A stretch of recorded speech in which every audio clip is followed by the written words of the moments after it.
Google vient de mettre à jour Google Stitch, la plateforme AI de Google qui permet de créer des designs, des interfaces super rapidement pour des applications à la fois mobiles et des applications web. Alors c'est assez simple, hein, il suffit juste de rentrer un prompt ou bien d'intégrer une maquette et ainsi celui-ci va générer automatiquement des écrans, des layouts et du code HTML, Tailwind, CSS. Alors voilà comment se présente donc le formulaire principal de Google Stitch. Donc ici à gauche vous avez ici les différents exemples que vous propose Google. Ici vous avez donc vos différents projets, d'accord. Ici, au niveau de la page principale, donc vous pouvez à la fois créer des applications web ou des applications mobiles. Nous, on va créer une application web. Vous avez deux modèles, donc le mode standard avec Gemini 2.5 Flash, d'accord, et vous avez le mode expérimental mode avec Google Gemini 2.5 Pro. Franchement, il vous apporte de meilleurs résultats avec donc un côté UI bien beaucoup plus raffiné, des espacements mieux étudiés, de meilleures typographies harmonieuses et une meilleure gestion des palettes de couleurs et des associations images et police. Nous, c'est ce qu'on va utiliser, donc le Gemini 2.5 Pro, d'accord. Donc au niveau du prompt, crée-moi une application d'apprentissage de langue comme Duolingo. Alors vous pouvez pas à la fois partir sur un prompt ou bien sûr ici ajouter donc des maquettes, d'accord, des maquettes de différents projets et lui demander une amélioration. Donc on lance cela, ok. Donc là, il va créer toute notre application. Sinon, donc, vous pouvez créer différentes variantes, c'est ce que l'on va voir après. Vous pouvez sélectionner à la fois plusieurs formulaires qu'il vous a créés et les intégrer ici au niveau de votre prompt. Et voilà, vous lui demandez une modification générale. C'est ça qui est bien. Vous pouvez aussi exporter donc le code en format donc HTML, CSS, Tailwind. De plus, vous pouvez intégrer par exemple récupérer toutes ces images, pardon, tous ces fichiers .html et les intégrer au niveau de Google AI Studio, de Google Codé 2.0, et celui-ci va vous générer toute l'application en fonction de votre design. Alors, après avoir donc créé notre prompt, voilà ce qu'il nous propose. Donc, il va créer donc l'écran d'accueil et de connexion, le tableau de bord d'apprentissage, l'écran de leçon, d'accord. Donc ça présente les exercices interactifs, traduction, écoute, prononciation et autres. Le profil utilisateur, donc souhaitez-vous que nous procédons à la conception de ces écrans. Donc je lui dis OK. Donc là, il est en train de créer. Il me donne bien sûr une estimation. Normalement, l'estimation, je vous avoue franchement 10 secondes, mais il met bien plus de 10 secondes pour créer ces différents formulaires. Alors juste pour info, donc on va faire aussi le tour ici, comme vous pouvez voir. Donc vous avez l'effet zoom. Vous pouvez bien sûr zoomer en appuyant sur la touche contrôle et sur la molette de votre souris. Ici, vous pouvez modifier le fond donc de votre workflow en cliquant ici sur ce bouton, d'accord. Vous pouvez voilà, sélectionner cette couleur ou autre. Ok, donc ça c'est pour la couleur de votre workflow pour avoir une meilleure visibilité. Donc ici vous avez la petite main, d'accord. Si la petite main c'est pour voilà, c'est pour naviguer, vous déplacer au niveau de votre espace de travail. Ici au niveau donc de la petite flèche, c'est pour sélectionner une fenêtre. Celle-ci s'intégrera ici et ensuite donc vous apporterez des modifications en saisissant donc votre prompt. Vous pouvez faire la même chose en sélectionnant, vous voyez, deux fenêtres, ok. Et donc celle-ci, bon, le fait que celle-ci n'a pas encore été créée, il l'a pas affiché ici.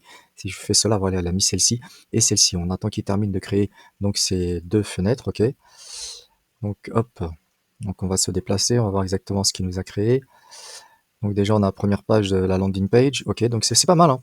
C'est pas mal, c'est de meilleurs résultats que Google 2.5 Flash. On avait fait j'avais fait une vidéo donc sur Google Stitch quand il était sorti et on avait pu voir que les designs étaient beaucoup moins bien que cela. Là franchement il y a vraiment une nette amélioration au niveau du design. Donc on a ici la landing page, donc ici c'est le tableau de bord de l'utilisateur, ok. Donc comme vous pouvez voir, un design à la fois, voilà, de jolies couleurs. Donc ici, ça c'est lorsqu'il pose des questions pour apprendre différentes langues. Et ici, c'est un aperçu du profil de la personne. Donc avec les statistiques, les séries du jour et autres, les points qu'il a, donc les succès, c'est vraiment pas mal. Donc là, hop, on revient à ce niveau-là.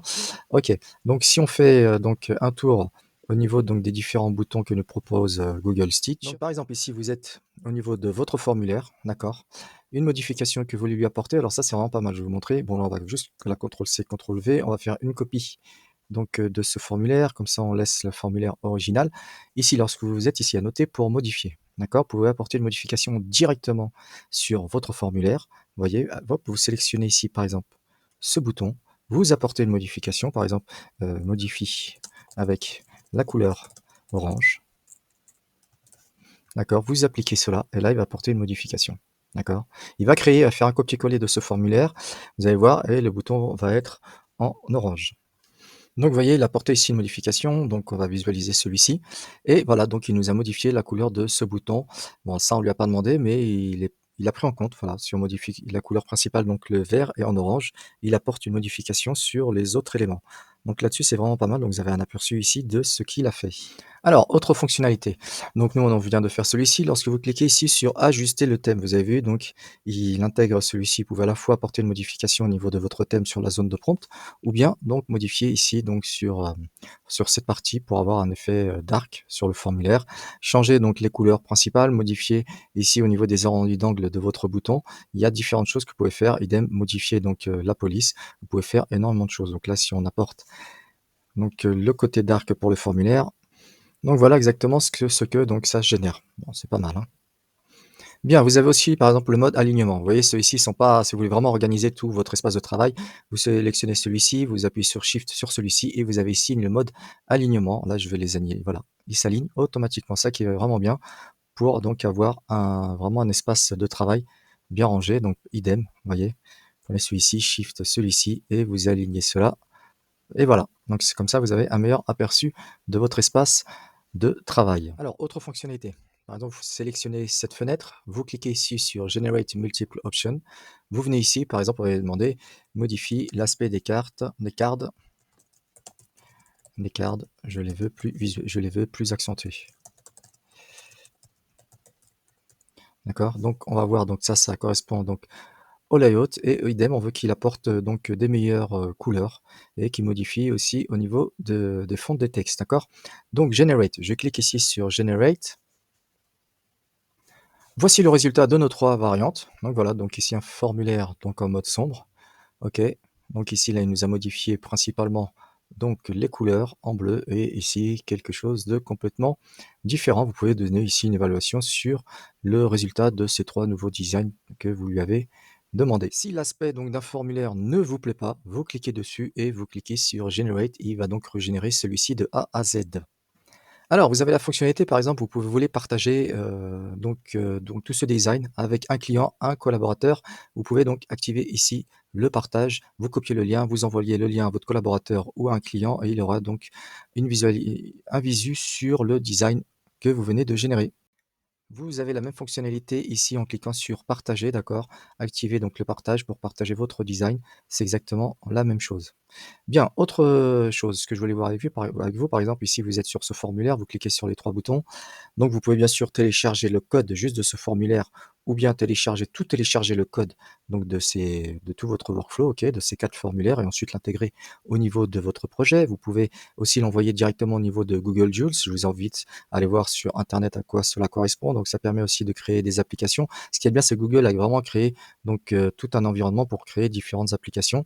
Ici, vous pouvez donc cliquer sur View Code. Vous avez un aperçu ici de votre code, comme vous pouvez le voir et pareil, faire un copier et l'intégrer directement au niveau de votre application que vous êtes construire sur, par exemple, sur, Klein ou Cursor ou autre. Alors le code généré est totalement responsive, d'accord? Donc on peut voir, si on vient ici, donc ici on l'a en mode donc mobile, d'accord? Ici, on va l'avoir en mode donc tablette, d'accord?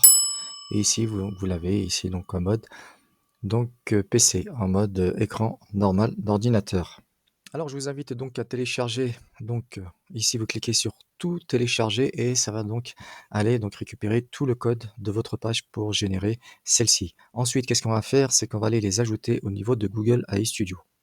Au niveau de Google AI Studio, donc on va utiliser Google Codé 2.0. J'avais déjà fait une vidéo donc sur cela, je vous invite à la visualiser ou la revisualiser. Vous cliquez ici sur Vibe Code Genai, d'accord? Vous allez cliquer ici au niveau du modèle, donc on garde bien donc par défaut Gemini 2.5 Pro, d'accord? On va intégrer ici nos différents formulaires. En fait, il vous a créé directement donc un dossier, d'accord? Ici un dossier pour chaque écran, donc accueil et connexion. Nous, ce qu'on va récupérer à chaque fois, donc c'est cette page HTML. Ici, c'est en .png, donc la fameuse image de notre application. Donc on va sélectionner chaque fichier et on va l'intégrer ainsi à Google Codé 2.0 dans Google AI Studio. Voilà, donc j'ai téléchargé donc, mes 4 pages code.html, OK, et je lui ai dit donc: «Crée-moi une application Next.js avec les différents fichiers que je t'ai créés». Donc voilà, c'est en fait, c'est comme ça que vous allez fonctionner pour créer une application. Donc voilà, en fait, tu prends en compte donc ce que je lui ai demandé.